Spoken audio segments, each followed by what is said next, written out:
pódio da Rebeca Andrade foi composto por 3 mulheres negras. As imagens, elas representam muito mais do que aquela coisa estática que pode se observar.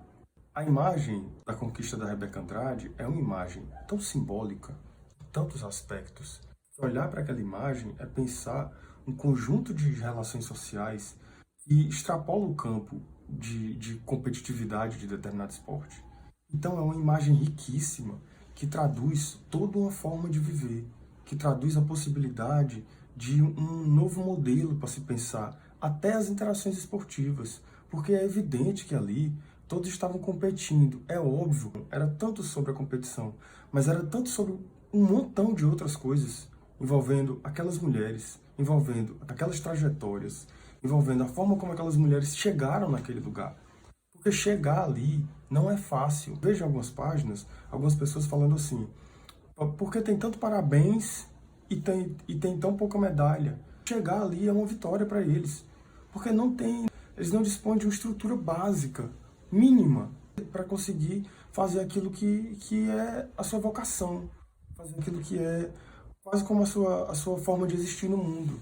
Porque o esporte é mais do que só a vontade de competir.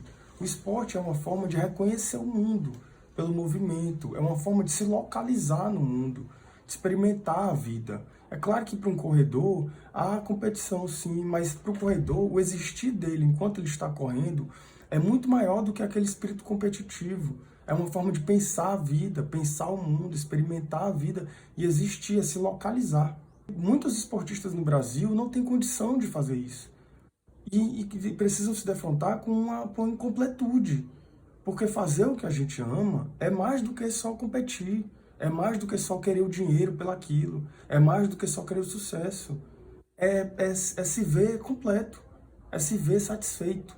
Então aquela imagem, ela representa tanta coisa, mas tanta coisa, para se pensar a trajetória, para se pensar a vida, e para se pensar também trajetórias negras, porque eram 3 mulheres negras. Muitas páginas estão postando isso, um pódio composto por 3 mulheres e 3 mulheres negras. E algumas outras pessoas, é claro, sempre vai ter essa gente. Algumas outras pessoas dizendo assim, mas precisa de dizer que elas são pessoas negras? Precisa. Precisa dizer que elas são pessoas negras. Em especial pela forma como as relações raciais no Brasil são dispostas e pela forma como as ferramentas discriminatórias no Brasil são produzidas, é que se precisa dizer. A identidade social brasileira foi atravessada em algum momento por uma falácia que fez com que a gente produzisse um modo de pensar as relações raciais negando essas relações e um passado histórico. Quando o Casagrande Senzala pensa num sujeito que se constrói no diálogo pacificado entre as raças, ele nega todo um passado que não foi pacificado, um presente que não é pacificado e um futuro que não seria. Só que ele não nega só o presente e o passado, ele compromete o futuro. Há uma herança na forma de pensar as relações raciais, que é entendendo que essas relações são pacificadas no país, e não são. Há uma outra herança que é ainda pior, de todo mundo acionar no discurso a herança da democracia racial para afirmar que todos somos negros, ou que todos somos iguais. Brancos não, porque a gente não afirma que a gente é branco no Brasil, todo mundo, né? Mas a gente afirma que a gente é negro. A gente aciona no discurso essa ferramenta em algum momento para sanar algumas questões, que é não, todos somos iguais. Nós somos uma raça miscigenada, pacificada. Isso é uma herança do que é reconhecido como a falácia da democracia racial. Mas a herança da falácia da democracia racial não é só essa. Uma das heranças é a forma como o preconceito se apresenta, como a manifestação discriminatória é uma derivação de um modo de negação das relações sociais. Vamos analisar, por exemplo, a imagem do pódio. E a forma como essa imagem chegou ao Brasil e a forma como se negou a possibilidade de afirmação desse sujeito como sendo um sujeito negro. E você apresenta essa imagem e você diz assim, que maravilhoso, um pódio composto por pessoas negras. E você vai encontrar no Brasil muitas formas de se manifestar um preconceito mediante a imagem construída. Quais são essas formas? Olha esse neguinho chegando, tarará, tarará. Preconceito. Como é que tá aí? Como foi que chegou aí? A gente nem sabe. Preconceito. E um outro, que é o mais comum, que é a principal herança. Me cortei, não sei nem como. E um outro, que é o mais comum, que é a principal herança do mito da democracia racial brasileira. A principal herança do Casagrande Senzala. Uma manifestação discriminatória que se apresenta como a negação de si mesma. A imagem foi construída, as pessoas na imagem são pessoas negras, e essas pessoas dizem assim, somos pessoas negras. Como é que se concebe uma manifestação discriminatória que nega-se em si mesmo? Pra que dizer que é uma pessoa negra? Não tem pra quê. Todos somos iguais. Então você está percebendo como há uma negação de uma afirmação? Por que, que a negação em si mesma é uma forma de discriminar no Brasil? Porque as relações raciais no Brasil foram construídas por um processo de negação da ocupação do lugar de pessoas negras. A gente esqueceu que houve escravização de pessoas para pensar um modelo de identidade nacional para todos. E a gente negou esse processo. E a negação desse processo na construção dessa identidade foi o que fez com que houvesse tanta interrogação e tantas lacunas na identidade social e no pensamento racial brasileiro. As produções dessas lacunas, que são as ferramentas discriminatórias, são as manifestações discriminatórias, elas são correspondentes a essa mesma forma de pensar as relações raciais, que é por uma negação. Então, quando você nega a afirmação dessa condição, você está discriminando. Esses conceitos eles são muito complicados. E a forma como eles chegam para a população de maneira geral também é um pouco complicada. Racismo é uma coisa, preconceito é outra coisa, discriminação racial é outra coisa, injúria racial é outra coisa, segregação racial é outra coisa. É importante que a gente não confunda essas coisas achando que todas são a mesma, porque não são. Não, uma coisa é você discriminar racialmente, outra coisa é você discriminar, outra coisa é você cometer injúria racial, outra coisa é você segregar racialmente e outra coisa é o racismo. Não são a mesma coisa. Então, não vão confundir alhos com bugalhos. Né? A gente pode, inclusive, depois fazer um vídeo falando sobre isso. De como esses conceitos são confusos e como a gente recorre a alguns deles para confundir ainda mais a discussão e tendo como objetivo confundir mesmo a discussão. Porque tem pessoas que têm noção disso. Tem gente que sabe que discriminar e racismo não é a mesma coisa. Mas que elas confundem as coisas, elas misturam as duas coisas, porque elas querem confundir e esvaziar a discussão. O objetivo. Inclusive, eu estava vendo um podcast esses dias, eu fiz um vídeo sobre esse podcast, que era bem nesse sentido, assim, pessoas misturando e confundindo coisas, porque o objetivo era realmente confundir. Se em algum momento, no Brasil, eu poderia dizer assim, não faça serviço de preto, e eu não ia encontrar nenhuma resposta para isso, e isso ia ser completamente silenciado, em um outro momento, escutar isso incita uma resposta. Como assim, serviço de preto? Você está sendo racista comigo? Essa resposta vai ter uma contra-resposta, que é discriminatória. E qual é a resposta? Não pode fazer mais nada hoje, tudo é mimimi. Isso já é uma discriminação. Por que é uma discriminação? Porque na forma como a construção de uma identidade negando um processo histórico de violência, pensar na construção de um sujeito que apresentasse o que seria uma identidade nacional, se negou esse processo, todas as manifestações discriminatórias que seriam derivadas desse pensar as relações, elas também vão ser correspondentes a essa forma. Então, qual é a correspondência? A negação. Então, a negação é uma discriminação. É um tipo de discriminação. Quando você fala, vem cá, você está sendo racista. E a outra pessoa diz assim, ah, mas tudo hoje é mimimi, né? Esse tudo hoje é mimimi, ele já é discriminatório. Se você está achando ruim, aí, meu querido, você não tem, senta e chora. Não tem o que fazer, né? Aí vem nos comentários, não sei o que, tarará. Vamos pensar uma outra coisa agora. Vamos acompanhar também esse movimento. Uma página posta uma foto de um casal hétero se beijando. Essa mesma, os comentários, o amor é lindo, o amor é maravilhoso, a vida é maravilhosa, é muito difícil ser solteiro, olha como é difícil a vida do solteiro. Esses são comentários. Essa mesma página posta uma foto de um casal LGBT se beijando. Estão querendo lacrar. É um casal que está se beijando. E o que é esse estão querendo lacrar? É uma manifestação discriminatória.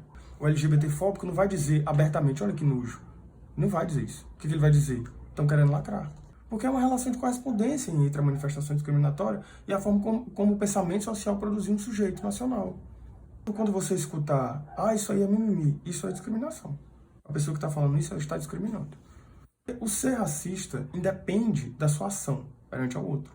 Você nasce racista. Se você nasceu branco, você nasceu racista.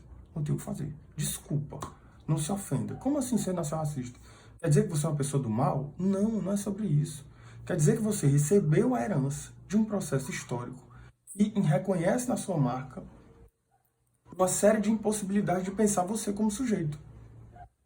Mas que não só reconhece na sua marca uma série de impossibilidades de pensar você como sujeito, mas que reconhece no outro uma série de possibilidades pejorativas para pensar esse sujeito. E quem é esse outro? A pessoa de cor.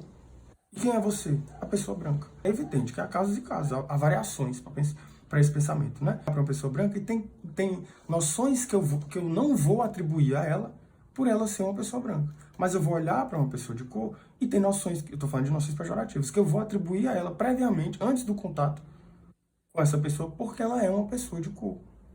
Esse conjunto que é recebido, esse conjunto de noções que é recebido, que está aqui na nossa cabeça, é o que faz com que a gente veja a sociedade de alguma forma. Quando você chega na sociedade, isso já está posto. É isso que faz com que você seja um racista. Desculpa te dizer isso, mas se você nasceu branco... Mas por que isso é tão confuso de ser entendido? Quer dizer que eu sou branco, eu sou racista? Desculpa. Não estou dizendo que você é uma pessoa mau. Não estou dizendo que você é ruim. Porque isso não é sobre caráter. Entendeu? Não é sobre índole. Não é sobre individualidade. É uma coisa muito mais complexa do que individualidade e caráter. Você pode ser uma pessoa racista ou uma pessoa super boa. Você pode ser racista e nunca ter cometido discriminação racial, que não tem nada a ver com a outra. Você pode ser um racista e nunca ter cometido discriminação racial. E você pode não ser racista e ter cometido discriminação. Por exemplo. Tá vendo como não é tão simples? É bem complexo. Só que, como a identidade nacional foi pensada, uma discussão como essa é extremamente comprometida. Em alguns outros contextos sociais, nós podemos observar que coisas não podem sequer ser mencionadas por uma pessoa branca.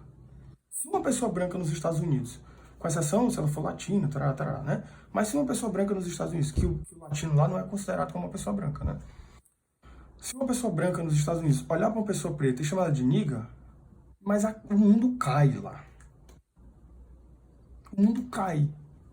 Por quê? Porque lá, toda essa noção que eu estou falando para vocês aqui, ela é pacificada. Tudo isso é pacificado. Tudo isso é certo. Porque as relações raciais, como se encontram dispostas naquele país, fazem com que noções como essa sejam pacificadas.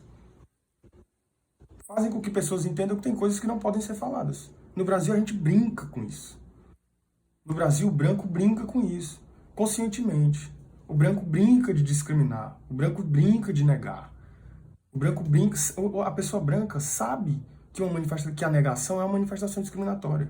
Uma outra forma de acontecer as manifestações discriminatórias no Brasil, que é quando essa pessoa branca ela já não consegue mais, de forma alguma, licitar de modo que você consiga perder o controle, aí ela recorre à discriminação racial objetiva, que é você é um preto isso aqui, você é isso aqui, você é isso aqui, isso aqui, isso aqui. É o fundo. Você vai esvaziando, aquela pessoa vai tentando de tudo para conseguir tirar você do sério, não consegue, e aí ela chega no que é o que ela é de fato, que é uma pessoa racista. E aí ela recorre à sua cor para tentar lhe discriminar, que é a injúria racial. É difícil essa discussão no Brasil, porque no Brasil a gente brinca muito com tudo. Sabe? Algumas coisas não são tão pacificadas. E por que não são pacificadas? Por que essa discussão não é uma discussão que toma forma, de modo que acesse a todos? Pelo modelo de pensar a construção da identidade racial no Brasil. Por essa razão. Então eu fiz esse vídeo aqui, acabei falando muita coisa para dar. Você, curte, comenta, compartilha. E se você ouvir alguém falando assim, isso aí é mimimi, você diga, você está manifestando uma discriminação aí. Porque pela forma como a construção da identidade nacional foi produzida no processo de negação, as manifestações discriminatórias seriam correspondentes a esse processo. E é pela negação que elas podem ser observadas. A negação da discriminação racial é a própria discriminação racial em si mesma. Entendeu? Curte, comenta, segue, compartilha, manda pros amigos. Covarde.